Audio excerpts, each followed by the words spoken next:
ಗಿರೀಶ್ ಮಟ್ಟಣ್ಣರವರ ವಿರುದ್ಧ ಸ್ನೇಹಮಯಿ ಕೃಷ್ಣ ಕಿಡಿಕಾರ್ತಾ ಇದ್ದಾರೆ. ಸೌಜನ್ಯ ಪರ ಹೋರಾಟಗಾರ ಗಿರೀಶ್ ಮಟ್ಟಣ್ಣ ಅವರಿಗೆ ಈಗ ಸ್ನೇಹಮಯಿ ಕೃಷ್ಣ ತಿರುಗೇಟು ಕೊಡ್ತಾ ಇದ್ದಾರೆ. ಈ ಹಿಂದೆ ಕೂಡ ಸೌಜನ್ಯ ಕೇಸ್ನಲ್ಲಿ ಸಾಕಷ್ಟು ದೊಡ್ಡ ಮಟ್ಟದಲ್ಲಿ ಹೋರಾಟವನ್ನು ಮಾಡಿದ್ರು. ಬೇರೆ ಬೇರೆ ಆರೋಪಗಳು ಕೂಡ ಗಿರೀಶ್ ಮಟ್ಟಣ್ಣನವರ ಮೇಲೆ ಈಗ ಸ್ನೇಹಮಯಿ ಕೃಷ್ಣ ಇವ್ರ ಬಗ್ಗೆ ಮಾತನಾಡ್ತಾ ಇದ್ದಾರೆ. ಅವರಿಗೆ ತಿರುಗೇಟನ್ನು ಕೊಡ್ತಾ ಇದ್ದಾರೆ. ದಾಖಲೆ ಆಧಾರದಲ್ಲೇ ನಾನು ಆರೋಪ ಮಾಡ್ತೇನೆ ಅಂತ ಹೇಳ್ತಾ ಇರೋ ಸ್ನೇಹಮಯಿ ಕೃಷ್ಣ, ನನ್ನ ದೂರು ಸುಳ್ಳಾದರೆ ಮೂಢ ನಿವೇಶನ ತಿರುಗಿಸಿ ನೋಡಲಿ, ಅದು ಹಿಂದಿರುಗ್ತಿರ್ಲಿಲ್ಲ ಅಂತ. ಪ್ರಕರಣ ಸಂಬಂಧ ಇಡಿ ತನಿಖೆ ನಡೀತಿರ್ಲಿಲ್ಲ. ಮೂಢ ಕೇಸ್ ಬಗ್ಗೆ ಅವ್ರು ಹಾಕಿದ್ರಲ್ಲ, ಅದ್ರ ಬಗ್ಗೆ ಹೇಳ್ತಾ ಇದ್ದಾರೆ. ಕೇವಲ ಹೇಳಿಕೆಯನ್ನು ನೀಡಿ ನಾನು ಕಾಲಹರಣ ಮಾಡೋದಿಲ್ಲ, ನನ್ನ ಹತ್ರ ದಾಖಲೆ ಇದೆ. ಸೌಜನ್ಯ ಕೇಸ್ನಲ್ಲಿ ನ್ಯಾಯ ಕೊಡಿಸುವುದೇ ನನ್ನ ಗುರಿ ಅಂತ ಸೌಜನ್ಯ ಕೇಸ್ಗೂ ಕೂಡ ಎಂಟ್ರಿ ಆಗ್ತಾ ಇದ್ದಾರೆ ಸ್ನೇಹಮಯಿ ಕೃಷ್ಣ. ಸೌಜನ್ಯ ಪ್ರಕರಣ ತನಿಖೆಗೆ ಸರ್ಕಾರ ಆದೇಶವನ್ನು ನೀಡಲಿ ಅಂತ ಹೇಳ್ತಾ ಇದ್ದಾರೆ. ಎಕ್ಸ್ನಲ್ಲಿ ಮಾಹಿತಿ ಹಂಚಿಕೊಂಡಿದ್ದಾರೆ ಸ್ನೇಹಮಯಿ ಕೃಷ್ಣ. ಗಿರೀಶ್ ಮಟ್ಟಣ್ಣನವರ ವಿರುದ್ಧ ಈ ರೀತಿಯಾಗಿ ಕಿಡಿಕಾರ್ತಾ ಇದ್ದಾರೆ. ಸೌಜನ್ಯ ಪರ ಹೋರಾಟಗಾರರಾಗಿ ಗಿರೀಶ್ ಮಟ್ಟಣ್ಣನವರು ಗುರುತಿಸಿಕೊಂಡಿದ್ರು.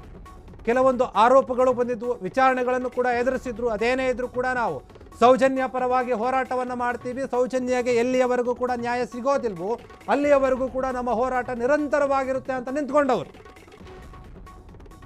ಏನೇ ಆರೋಪಗಳು ಬಂದರು, ಎಷ್ಟೇ ಪೊಲೀಸರು ಬಂದು ಕಾಟ ಕೊಟ್ಟರು, ಎಷ್ಟೇ ವಿಚಾರಣೆಗೆ ಕರೆದರೂ ಕೂಡ ಯಾವುದಕ್ಕೂ ಕೂಡ ತಲೆ ಕೆಡಿಸ್ಕೊಳ್ಳದೆ ಇನ್ನೂ ಕೂಡ ಮುನ್ನುಗ್ತಾ ಇದ್ದಾರೆ ಗಿರೀಶ್ ಮಟ್ಟಣ್ಣನವರು. ಹೀಗಿರುವಾಗ ಈ ಒಂದು ಸೌಜನ್ಯ ಕೇಸ್ಗೆ ನ್ಯಾಯ ಕೊಡಿಸೋಕೆ ಅಂತ ಸ್ನೇಹಮಯಿ ಕೃಷ್ಣ ಎಂಟ್ರಿ ಆಗ್ತಾ ಇದ್ದಾರೆ. ದಾಖಲೆ ಆಧಾರದಲ್ಲಿನೇ ನಾನು ಆರೋಪ ಮಾಡ್ತೇನೆ, ಸುಮ್ಮನೆ ಆರೋಪವನ್ನು ಮಾಡೋಕೆ ಹೋಗೋದಿಲ್ಲ. ನನ್ನ ಹತ್ರ ದಾಖಲೆಗಳು ಇದ್ದರೆ ಸರಿಯಾದ ರೀತಿಯಾದದ್ದು ಅದನ್ನು ತಗೊಂಡು ನಾನು ಆರೋಪವನ್ನು ಮಾಡ್ತೀನಿ. ನಿಮ್ಮ ಥರ ಸುಳ್ಳಾಗಿ ಆರೋಪವನ್ನು ಮಾಡೋದಿಲ್ಲ. ನಿಮಗೇನಾದರೂ ಡೌಟ್ ಇದ್ದರೆ ಮೂಢ ನಿವೇಶನದ ಹಗರಣ ಏನಿದೆ ಅದನ್ನೊಂದು ಸ್ವಲ್ಪ ನೋಡಿ. ನನ್ನ ದೂರು ಏನಾದರೂ ಸುಳ್ಳಾಗಿದ್ದರೆ, ನಾನೇನಾದರೂ ಸುಳ್ಳು ಹೇಳ್ತಾ ಇದ್ದರೆ ಅದನ್ನು ಸ್ವಲ್ಪ ಗಮನಿಸಿ ಅಂತ. ಇನ್ನು ಈ ಪ್ರಕರಣ ಸಂಬಂಧ ಇಡಿ ತನಿಖೆ ನಡೀತಾ ಇರಲಿಲ್ಲ, ದೊಡ್ಡ ಮಟ್ಟದಲ್ಲಿ ಆಯ್ತಲ್ವ ಮೂಢ ಹಗರಣ. CM ಸಿದ್ದರಾಮಯ್ಯ ಅವ್ರಿಗೂ ಕೂಡ ಸಂಕಷ್ಟ ಬಂತು.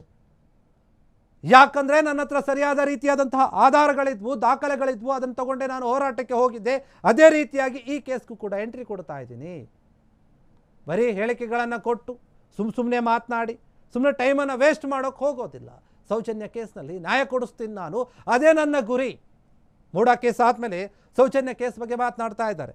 ಎಷ್ಟೋ ವರ್ಷಗಳಿಂದ ಇದೇ ಸೌಜನ್ಯ ಕೇಸ್ ವಿಚಾರವಾಗಿ ಗಿರೀಶ್ ಮಟ್ಟಣ್ಣನವರು ಹೋರಾಟವನ್ನು ಮಾಡ್ತಾ ಇದ್ದಾರೆ. ಹೋರಾಟಗಾರ ಅಂತ ಕೂಡ ಗುರುತಿಸ್ಕೊಂಡ್ರು. ಹೀಗಿರುವಾಗ ಇಷ್ಟು ವರ್ಷ ಆದರೂ ಕೂಡ ಅಲ್ಲಿ ನ್ಯಾಯ ಸಿಕ್ಕಿಲ್ಲ ಆ ಹೆಣ್ಣು ಮಗುವಿಗೆ. ಎಷ್ಟೋ ಅಡೆತಡೆಗಳು ಬಂದವು, ಆದರೂ ಕೂಡ ಇದನ್ನು ಹಂಗೆ ನಡೀತಾ ಇದೆ. ಈಗ ಹೇಳ್ತಾ ಇದ್ದಾರೆ ಸ್ನೇಹಮಯಿ ಕೃಷ್ಣ, ಸೌಜನ್ಯ ಕೇಸ್ನಲ್ಲಿ ನ್ಯಾಯ ಕೊಡಿಸೋದೇ ನನ್ನ ಗುರಿಯಾಗಿದೆ, ನಾನು ಅದಕ್ಕೋಸ್ಕರ ಹೋರಾಡ್ತೀನಿ. ಇನ್ಮೇಲೆ ಸೌಜನ್ಯ ಪ್ರಕರಣದ ತನಿಖೆಗೆ ಸರ್ಕಾರಕ್ಕೆ ಆದೇಶ ಕೊಡಬೇಕು, ಅಲ್ಲಿಯವರೆಗೂ ಕೂಡ ನಾನು ಹೋರಾಟ ಮಾಡ್ತೇನೆ. ಈ ಕುರಿತಾಗಿ ತುಂಬ ಎಕ್ಸ್ ಖಾತೆಯಲ್ಲಿ ಮಾಹಿತಿಯನ್ನು ಹಂಚಿಕೊಂಡಿದ್ದಾರೆ ಸ್ನೇಹಮಯಿ ಕೃಷ್ಣ. ಯಾಕಂದರೆ ಇವರು ಇಂತಹ ಒಂದು ದೊಡ್ಡ ಮಟ್ಟದ ಕೇಸ್ಗಳೇನಂತ ಅದರಲ್ಲಿ ಎಂಟ್ರಿ ಕೊಡ್ತಾರೆ, ಯಾವ ರೀತಿಯಾಗಿ ನ್ಯಾಯ ಕೊಡಿಸ್ಬೇಕಂತ ಯೋಚನೆ ಮಾಡ್ತಾರೆ. ಈಗ ಸೌಜನ್ಯ ಕೇಸ್ಗೂ ಕೂಡ ಬಂದ ಎಂಟ್ರಿ ಕೊಟ್ಟು ನ್ಯಾಯ ಕೊಡಿಸ್ತೀನಿ ಅಂತ ಮಾತನಾಡ್ತಾ ಇದ್ದಾರೆ. ಕ್ಷಣ ಕ್ಷಣದ ಸುದ್ದಿಗಳಿಗಾಗಿ ಫ್ರೀಡಂ ಟಿವಿ ಸಬ್ಸ್ಕ್ರೈಬ್ ಮಾಡಿ, ಲೈಕ್ ಮಾಡಿ ಹಾಗೂ ಫಾಲೋ ಮಾಡಿ.